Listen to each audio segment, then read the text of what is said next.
Avis vascular centre మన దేశంలోనే the best varicose vein hospital. ఈ మధ్యకాలంలో అమెరికా అధ్యక్షుడు ట్రంప్ చేస్తున్నటువంటి వ్యాఖ్యలు తీవ్ర దుమారాన్ని లేపుతా ఉన్నటువంటి పరిస్థితి ఉంది. ప్రస్తుతం ఆయన చేసినటువంటి కొన్ని కామెంట్స్ కూడా అలాగే ఉన్నాయి. అవేంటంటే అక్రమంగా ఇతర దేశాల నుంచి తమ దేశంలోకి వలస వచ్చి అక్కడ గనక ఉంటే డైరెక్ట్గా ఉగాండా జైలుకే పంపిస్తామంటూ ఆయన తీవ్ర వ్యాఖ్యలు చేశారు. ఒక్కసారి దీనికి సంబంధించి ఇంటర్నేషనల్ అడ్వకేట్ కావేటి శ్రీనివాస్ గారు లైవ్ కాల్ అందుబాటులో ఉన్నారు. ఆయనతో మాట్లాడదాం.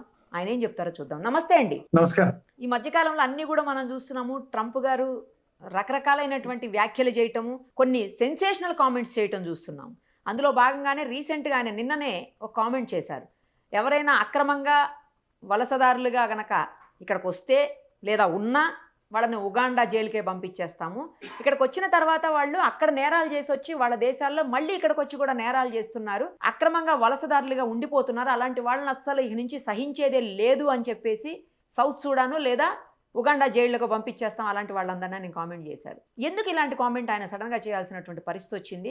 పైగా పాత ప్రభుత్వాన్ని, పాత అధ్యక్షుడిని కూడా ఆయన తప్పుపడుతూ వాళ్ళు తీసుకున్నటువంటి పాలసీస్, విధానాల వల్లనే ఇలా అక్రమంగా చొరబాట్లు అవుతున్నాయి అమెరికాలో కానీ ఆయన మాట్లాడారు. ఇది ఇండియాను ఉద్దేశించి అన్నారా లేకపోతే అన్ని దేశాలను ఉద్దేశించి అన్నారా అని చర్చ నడుస్తా ఉంది సార్. మీరేమంటారు? ఎందుకంటే మీరు అక్కడే ఎక్కువగా ఉంటుంటారు కాబట్టి. ఫస్ట్ ఆఫ్ ఆల్ అండి, ఇప్పుడు ఇంత ముందు కూడా లా ఉంది. ఇప్పుడు ఎవరైతే ఇల్లీగల్ గా వస్తారో అమెరికాకు, అమెరికా అనే కాదు ఏ కంట్రీకి అయినా కూడా, ఇంగ్లాండ్, ఆస్ట్రేలియా, అన్ని కంట్రీస్ కి ఎవరైనా ఇల్లీగల్ గా వస్తే, బికాస్ మీరు ఇమిగ్రేషన్ వీసా తీసుకోకుండా ఇల్లీగల్ గా రావటం అంటే ఏంటి ఫస్ట్ మనం అర్థం చేసుకోవాలండి.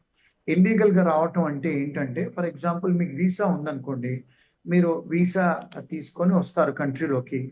అంటే మీ పర్పస్ ఇల్లీగల్ పర్పస్ కోసం రావటం అంటే అక్కడ వచ్చి ఉండిపోవాలనుకోవటము నెంబర్ 1. నెంబర్ 2, ఇప్పుడు కొంతమంది బార్డర్ క్రాస్ చేసి వస్తారు, వాళ్ళు ఇల్లీగల్ గా రావటం అంటే మీకు అర్హత లేదు అమెరికా రావటానికి, మీరు బార్డర్ క్రాస్ చేసి వస్తున్నారు, అది ఇల్లీగల్ ఎంట్రీ అంటారు. అంటే వితౌట్ ఇన్స్పెక్షన్, విత్ ఇన్స్పెక్షన్ అంటే ఏంటి? వీసాతో మీరు వస్తే విత్ ఇన్స్పెక్షన్, మీరు అక్కడ మనకి ఎలాగైతే ఇండియాలో కూడా మనం ఇమిగ్రేషన్ ఆఫీస్ లో ఇమిగ్రేషన్ ఆఫీసర్ తోని కలిసి ఇంటర్వ్యూ తీసుకొని లోపలికి వస్తామో, అదే విధంగా అమెరికాలోనైనా ఏ దేశాల్లోనైనా మీరు వెళ్ళేటప్పుడు you will have to take a permission from the immigration officer and come inside కదా. రెండోది ఏంటంటే, ఇప్పుడు మీరు అక్కడికి వచ్చిన తర్వాత బార్డర్ క్రాస్ చేసి, ఇప్పుడు ట్రంప్ గారు వచ్చిన తర్వాత ఆయన అన్ని బార్డర్స్ అన్ని క్లోజ్ చేశాడు. ఇమిగ్రేషన్, కస్టమ్ ఎన్ఫోర్స్మెంట్, పోలీస్ వాళ్ళని ఇంక్రీజ్ చేశారు.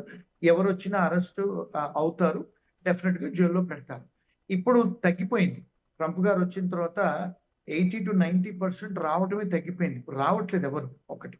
రెండోది, ఎవరన్నా వస్తే వాళ్ళని అరెస్ట్ చేసి జైల్లో పెడతారు. ఎందుకు?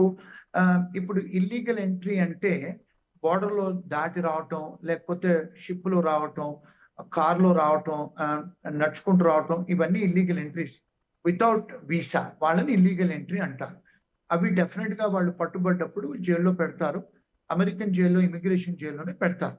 గతంలో ఏమైందంటే, బైడెన్ అడ్మినిస్ట్రేషన్ లో ఉన్నప్పుడు వాళ్ళు ఏం చేశారంటే, బైడెన్ గారు ప్రో ఇమిగ్రేషన్, వాళ్ళు ఎవరు వచ్చినా కూడా వాళ్ళను కార్లలో, బస్సులలో, విమానాలలో, హెలికాప్టర్లలో వాళ్ళను తీసుకొని అన్ని సిటీల్లో తీసుకొచ్చి దించేస్తే, ఇప్పుడు మన మున్సిపాలిటీ వాళ్ళు, ఫర్ ఎగ్జాంపుల్ ఇప్పుడు కాలిఫోర్నియా తీసుకొచ్చారు, న్యూయార్క్ తీసుకొచ్చారు, వాళ్ళని ఏం చేసేవాళ్ళు, వాళ్ళని తీసుకెళ్లి హోటల్లో పెట్టేవాళ్ళు.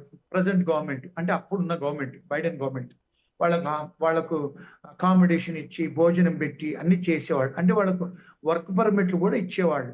అంటే వాళ్ళతోని పొలిటికల్ అసైలం అప్లికేషన్ పెట్టి, అంటే అప్పుడు అతని అడ్మినిస్ట్రేషన్ పాలసీస్ అది బైడెన్. అప్పుడు ఏమైందంటే, చాలా మంది లక్షల మంది ఇల్లీగల్ గా వచ్చేసి చాలా మంది క్రిమినల్స్ కూడా వచ్చారు. అయితే అప్పుడు ఏమైందంటే, బికాస్ క్రిమినల్స్ వచ్చారు కనుక కంట్రీలో ఉండిపోయారు. ఇప్పుడు మొన్న టెక్సస్ లో అయిన సంఘటన కూడా, వాడు క్యూబా నుంచి వచ్చి క్రిమినల్ వాడు. అంటే చాలా మంది క్రిమినల్స్ వచ్చేసి, అంటే డ్రగ్ అడిక్ట్సే కానీ లేకపోతే వేరే వేరే కంట్రీస్లలో నేరాలు చేసి అక్కడ వాడు తప్పించుకొని వచ్చారు. అలాంటి నేరస్తులు చాలా వేల మంది వచ్చారు అమెరికాకు.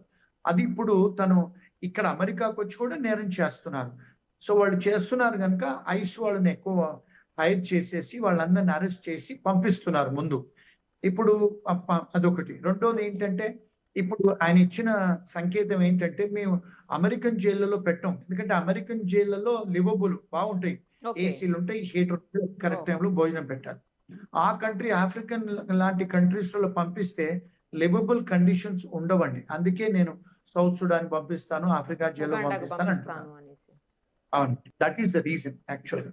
ఇంకొక విషయం ఇక్కడ లీగల్ గా మనం చూస్తే, ఇప్పుడు యుగాండా అన్నా ఏ కంట్రీ అయినా కూడా అమెరికా నుంచి ఎవరినైతే క్రిమినల్స్ తీసుకోవాలంటే అలా తీసుకోరండి ఇంటర్నేషనల్ లాలో.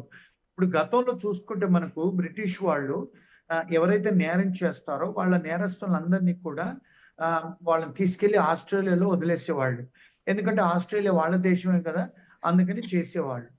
కానీ ఇప్పుడు అలాంటి పరిస్థితి లేదు. ఇప్పుడు అమెరికా ఒక సావరిన్ కంట్రీ. ఇప్పుడు ఫర్ ఎగ్జాంపుల్ వేరే కంట్రీస్ కూడా, ఆఫ్రికన్ కంట్రీస్ కూడా సావరిన్ కంట్రీస్. మేము మా క్రిమినల్స్ ఇస్తాము అంటే వాళ్ళు తీసుకోరు. కానీ కొన్ని సౌత్ అమెరికాలో కొన్ని దేశాలు తీసుకుంటున్నారు. ఎందుకు? వాళ్ళను అమెరికన్ జైల్లో పెడితే చాలా ఎక్స్పెన్సివ్ అవుతుంది.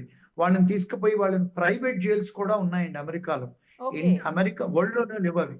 అమెరికాలో ప్రైవేట్ జైల్స్ కూడా ఉన్నాయి. అవి ఎవరు అంటే మెయింటైన్ జైల్స్ ప్రైవేట్ చేస్తారండి? వాళ్ళు ప్రైవేట్ జైల్స్ ఎవరు మెయింటైన్ చేస్తారు? గవర్నమెంటేనా? ప్రైవేట్ కాంట్రాక్ట్ ఇస్తారండి, ఓకే గవర్నమెంట్ వాళ్ళు డబ్బిస్తారు, గవర్నమెంట్ వాళ్ళు డబ్బిస్తారు. సో ప్రైవేట్ జైల్స్ ఉన్నాయి, ఆ జైల్స్ కూడా నిండిపోయాయి ఇప్పుడు అమెరికాలో. అయితే ఇప్పుడు అక్కడ ఉండడానికి లేవు, ఇప్పుడు మళ్ళీ కొత్త జైలు పెట్టాలి, మళ్ళీ కొత్త ఎంప్లాయీస్ తీసుకోవాలంటే డబ్బు అవుతుంది కదండి. అయితే ఏం చేస్తున్నాడంటే వేరే దేశాలలో ఉన్న జైలు, వేరే ఉన్న దేశాల్లో ఉన్న ప్రెసిడెంట్లతో డీల్స్ చేస్తున్నాడు. ఈయన మీకు కొంత డబ్బు ఇస్తాము, మీరు వాళ్ళని పెట్టుకోండి అని. మరి చీప్ అవుద్ది కదండి. ఇప్పుడు అమెరికాలో ఒక మనిషికి జైల్లో పంపాలంటే $3,500 ప్రతి నెల ఖర్చు అవుతుంది. $3,500 అంటే 3.5 లక్షలు. ఇప్పుడు అదే ఎవరైనా క్రిమినల్ తీసుకెళ్లి యుగాండాలోనూ అక్కడ పెడితే సంవత్సరం మొత్తం 3.5 లక్షలు కాదు కదండి.